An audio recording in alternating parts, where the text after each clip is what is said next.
Get out of your head. Avoid labeling yourself as an introvert in a great extent. Hello, beautiful people. I am Charisse. And I am Maria, and this is the Unquiet Silence Podcast. Hey there, Charisse. It's nice to see you again today. How are you? Well, I'm feeling good and just working out on our research these days. How about you? Well, same here. This week has been getting productive lately, kinda stressful too, but there are some things that I'm really looking forward to happening, so yeah, I could say that it's still pretty good. Stressful, but surviving. Well, that's good to hear, and of course, it's also nice to meet our guest for this episode. Are you excited to meet her up, Maria? Definitely yes! Remember from having a first-year communication student guest, then a fourth-year one, and this time we will finally get to know more about the college journey of an AB Mass Communication graduate. So, Cha, you know the drill. Oh yes, to our beautiful listeners, this is it. We are very much pleased to welcome our guest for tonight, Miss Eliza. Hello to you, Miss Eliza. Kindly introduce yourself to our listeners. Okay, so hi, my name is Eliza, but you can just call me Eli. I am 22 years old and a graduate of Bachelor of Arts in Mass Communication. Thank you so much for giving us the opportunity to talk with you today, Miss Eliza. So, how are you today, Miss Eliza? I'm doing great. Thank you so much for having me here. If I'm not mistaken, Miss Eliza, you graduated like 2 or 3 years ago, right? Yes, I was in the class of 2019. And if you don't mind me asking, after graduating, are you now pursuing a mass communication related career or you're pursuing a different path? This time, I haven't managed to apply or to use my skills in the field of mass communication because back then, when I was still studying, I managed to trigger a hormonal disorder within myself, and I was discouraged in being placed in an environment where everything is on a fast pace or everything is stressful, like media. So right now, I am temporarily an English tutor for Japanese students. Oh, that's interesting. I really think a lot of people can relate to this hormonal disorder, especially during this situation. But it's great that you were still able to use your communication skills in your current job. So, like the previous guests we had, I'm also curious to know, Miss Eliza, as an introvert, why did you take mass communication? I like writing. That's mainly why I took AB Mass Comm. And funny because when I decided to take it, people were asking and telling me like, why Mass Comm? Like, you are a shy person, and questions like, can you even keep up? And aren't people who take this course usually have strong and confident personalities and such? I chose not to hear what they're saying, and I usually respond with, yes, I'm taking up this course. But to actually top up everything, I was about to study in a city far from my hometown, which means I need to rent a place near the school, and I was very nervous that time. But I am also at the point where I want to shift my energy into a new environment, and thinking about it excites me that time. So I really pursued mass communication. OMG, I also have an interest in writing, but I don't really know how to start doing it, so I shifted my attention to photo and video editing. And actually, it also happened to me as well when I told my mom I was about to take AB Mass Comm. She immediately stared at me, making sure that I heard what I just said. And yeah, I can relate to what you said, Miss Eliza, that the thought of shifting into a new environment really excites me, even though I'm a bit nervous, but the feeling of enthusiasm would, always prevail. And how about you, Mar? Let us know about your reasons. Well, actually, writing is also one of the main reasons why I took BA Comm. And back when I was still in senior high, I thought that I'm ready and prepared enough to face a new environment. But when you really get there and experience it firsthand, without the presence of your friends and those people you're already familiar with, it's really different and hard. But I agree that it's really exciting at the same time. So, Miss Eliza, how did you adjust and adapt to the stimulating environment? I adjusted and adapted by letting things be and letting the environment shape me. To start with, the environment that I was in was indeed uncomfortable for me, but I chose it, so I have to deal with it, and eventually I like it. It was both interesting and challenging, and I'm not a real fan of attention, but I actually enjoyed how people look at mass comm students as someone who are confident. And for me, who somehow belongs in that group, it seemed that I was introduced to a new stage in my social life. It felt good, but of course, as a person who's introverted, I struggled with the people's impression when they get to know me and when they know that I am a mass comm student. Initially, they'd be like, "Oh, wow, you're a very outspoken person then," or "You must be really good with people," or things like, "You must be someone with great confidence." And I just let out a small laugh and I'd be like, "Oh my goodness, I am not. I am far from those things." And when I started, I am not that confident. I am not expressive. I am a person who's not really involved with what's happening around me, and I like just letting things be. But of course, as I was leaning towards the environment I am in, I learned that to become an effective mass comm student, changes has to be made, and new things that are met must be embraced. I could actually relate to that one, the people's impression about you and your course. And during the first semester, I remember how terrified I was that time when people around me always told me those things. And it's really challenging to be put in situations where you really have to present yourself confidently. But it also feels satisfying once you've done and overcome it. Oh yes, I can also remember during my freshman year, every time we were grouped with non-AB comm students, they would always choose someone who is a comm student to do the reporting because they believe we are all good at public speaking and confident enough. It was indeed challenging but also very satisfying.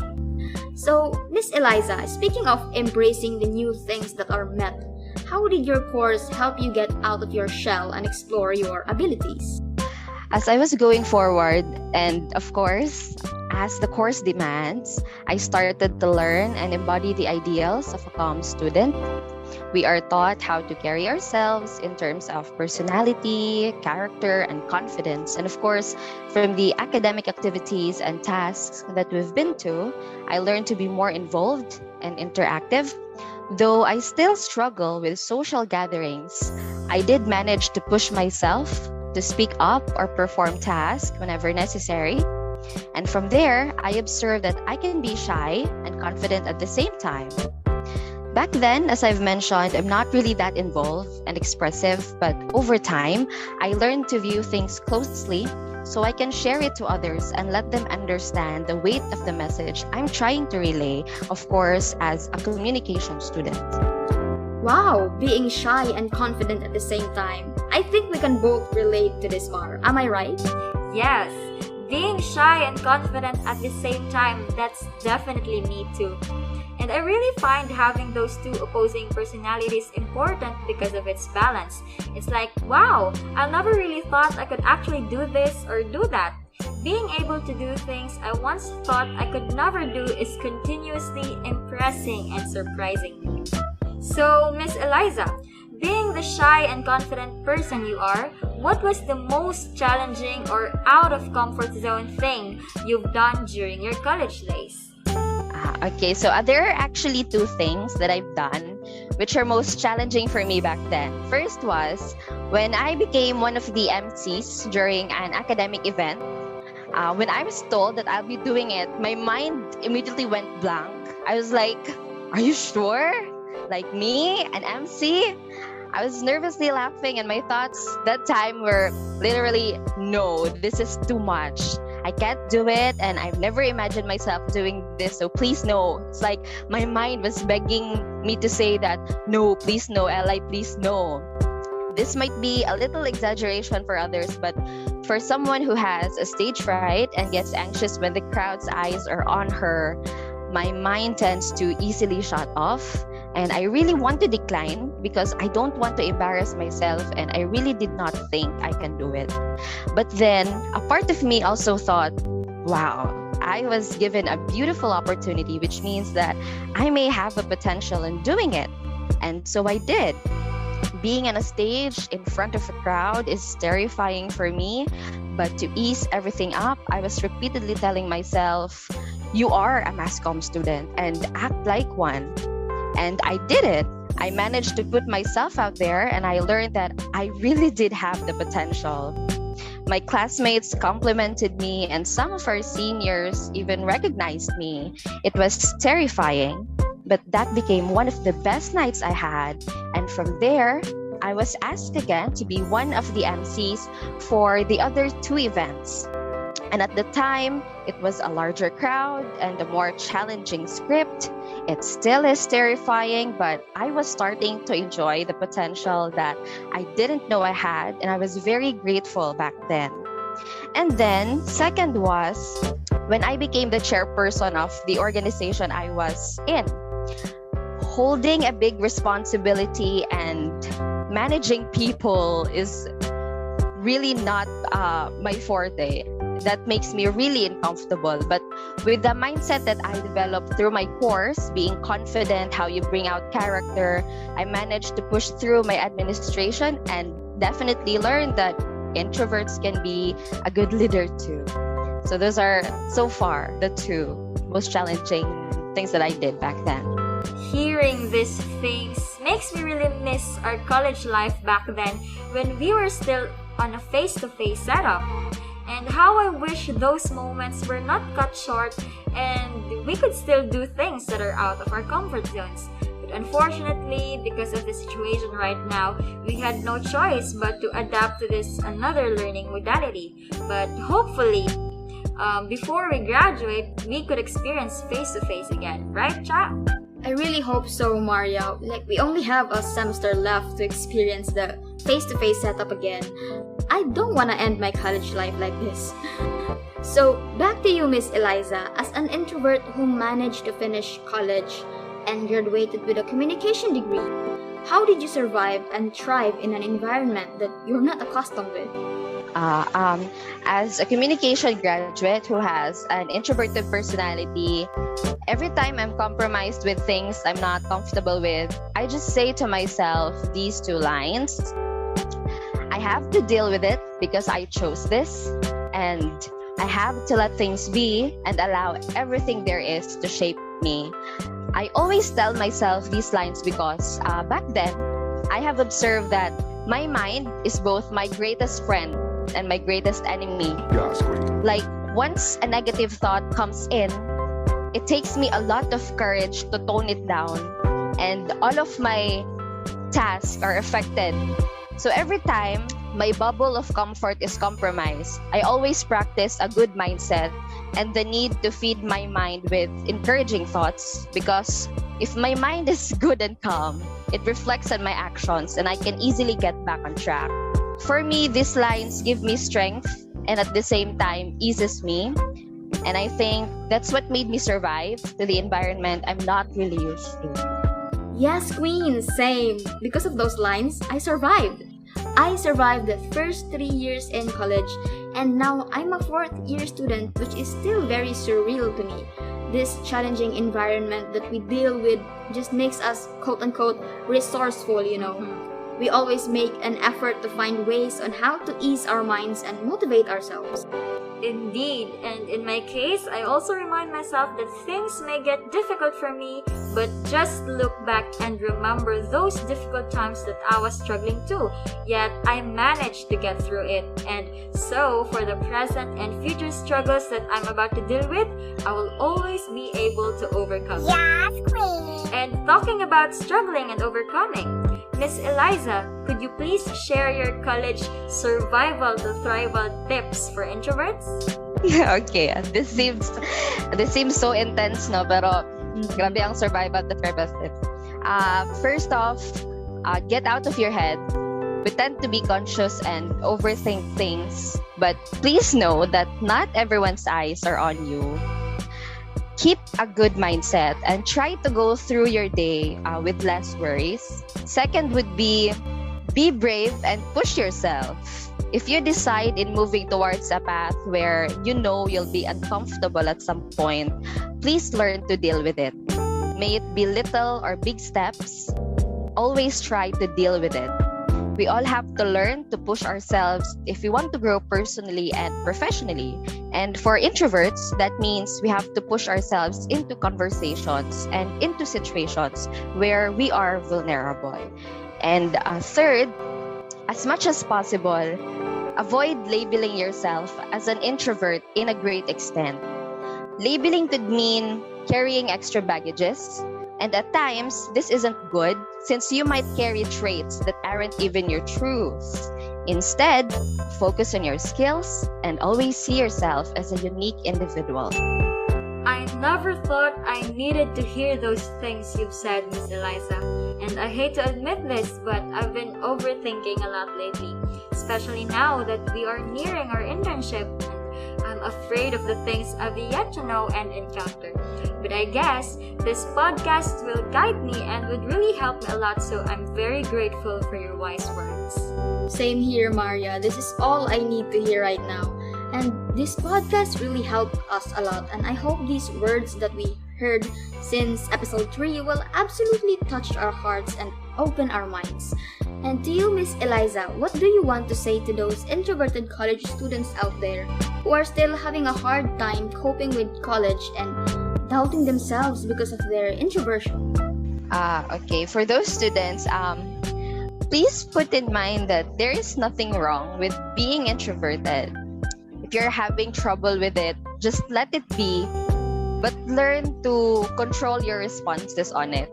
An expert actually advises that embrace your quiet temperament because it can be an asset and can be your strength. Like, we have qualities that makes us efficient. Don't be too hard on yourself. Just keep on using the abilities you already have and try to learn and explore new things that may help you grow as a person. Little or big steps, it doesn't matter as long as you are moving forward and as long as you are going towards growth as a person. To our beautiful listeners, this should be our daily mantra. Don't be too hard on yourself. Yes. And lastly, Miss Eliza, what can you also say to those introverted college students who don't consider their introversion as a hindrance to enjoy living and do the things they're best at in college? Wow, I can say that's great and really good for them. I hope they have a fulfilling college experience while still embracing their introversion and getting the time they need. So those people have great mindset and they're doing really good. Yes, we all hope the best for you guys. To all of us actually who are in college. Thank you so much for today, Miss Eliza. We will definitely reflect on those wise words that you've shared with us today. Very much appreciated. Thank you so much for accepting our invitation to have you here in our show, Miss Eliza. Thank you for your words of wisdom and your words of encouragement. Another week, another learning, and another inspiration. Hello, thank you po kayo for having me. God bless sa inyong podcast. It's really great. Can't wait sa inyong next episode, which is kanang naagid mo yung guest nga kanang speaker about inaana. Oh, thank you, Miss Eliza. Thank you po kayo. Alright, I think having the show running for more than a month already is a blessing in disguise to us, right, Chat? I mean, not only for the two of us, but of course to all our beautiful listeners out there too. Oh, I didn't notice that it's been a month already. I've been enjoying hearing a lot from our interesting guests, and sure, it is a blessing for all of us here. So yeah, that's it. Thank you once again, Miss Eliza. We really enjoyed this episode and we hope you did too. And of course, we hope our beautiful listeners out there had a great time listening to our episode tonight. And if you do, please do not forget to follow us here on Spotify and on our The Unquiet Silence Facebook page. You could also check out the Unquiet Silence podcast YouTube playlist and feel free to leave your comments and suggestions there. Yes, we are so grateful to each and every one of you who joined us today on our 5th episode. We are looking forward to having you next Saturday for our final episode. Wow, I can't believe you're down to one last episode, Cha. But guys, do not worry. We still have a lot of things to discuss next Saturday, so please continue joining us on our podcast journey. Yes, tune in for another fruitful conversation next Saturday, guys. Thank you so much. I am Charisse. And I am Maria, And this is the Unquiet Silence Podcast, a show for the silent people with the loudest minds. See you guys next Saturday!